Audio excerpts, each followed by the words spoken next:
Ang daming sumagot mga ka-DDP, pero yung iba hindi natin maintindihan.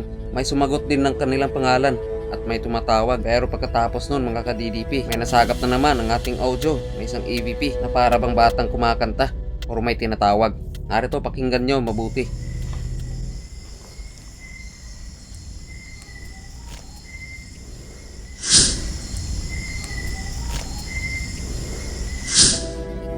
Ano sa tingin nyo mga ka-DDP?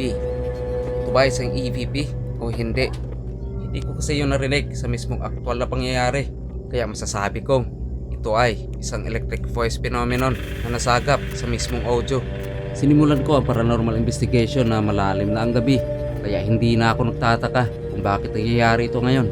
Mga ka-DDP, tapos na po tayo sa version 2 ng Spirit Box. Kaya lilipat tayo sa version 1. So ngayon guys, ilipat natin yung mag-change tayo ng communicator. So gamitin natin tong yung ingay, itong Spirit Box version 1. So tara, let's go. Hello amigo.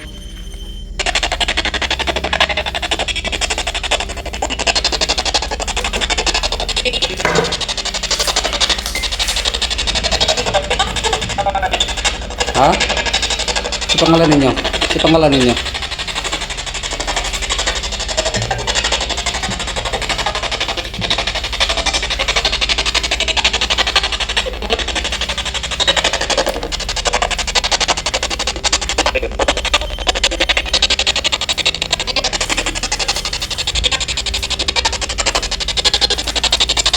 Namo dire?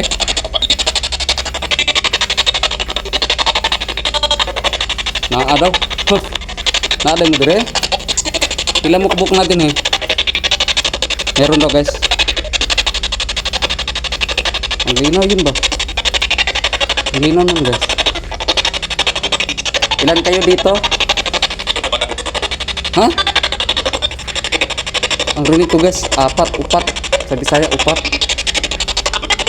Pila mo dire?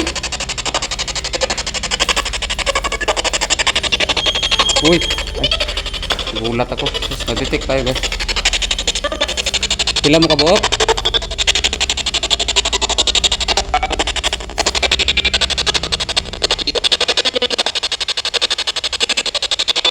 Pila mo kabuok amigo?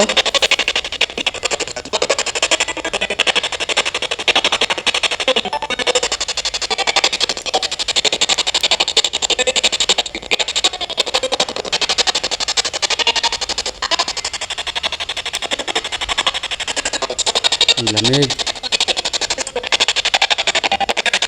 Kasi pangalan ninyo?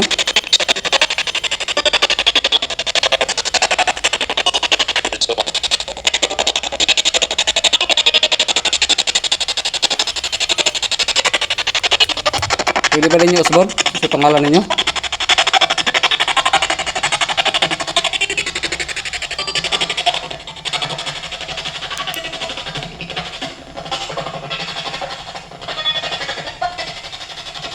May nagbalik.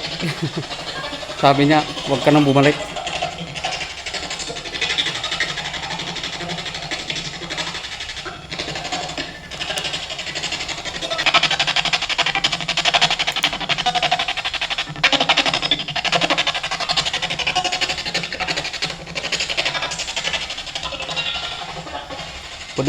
Pwede ba ninyo dolo ng akong mga device, patingogo ninyo? Pwede nyo ba lapitan itong mga device ko? Pwede nyo ba ang manipulahin? Sinubukan ko silang tanungin kung pwede bang lapitan o patunugin ang aking device. Nabigla ako mga ka-DDP dahil hindi nila ako binigo. Kaya masasabi ko na nandyan lang sila sa paligid at nanonood sa akin.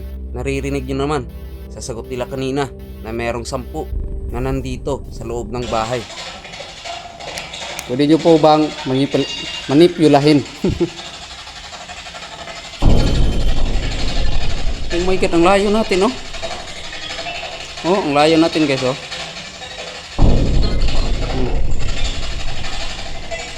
Akala ko yun lang. Ngunit sa pagtalikod ko, ay nag-respond sila. Yun, i-turn on natin yung night vision mamaya. Wow! Wow, sige. Wow. Pwede ba yung iba din? Yung iba din. Wow. Ayun o, napaisa o. Napa dito sa CR. Ang bawa tong balahibo guys.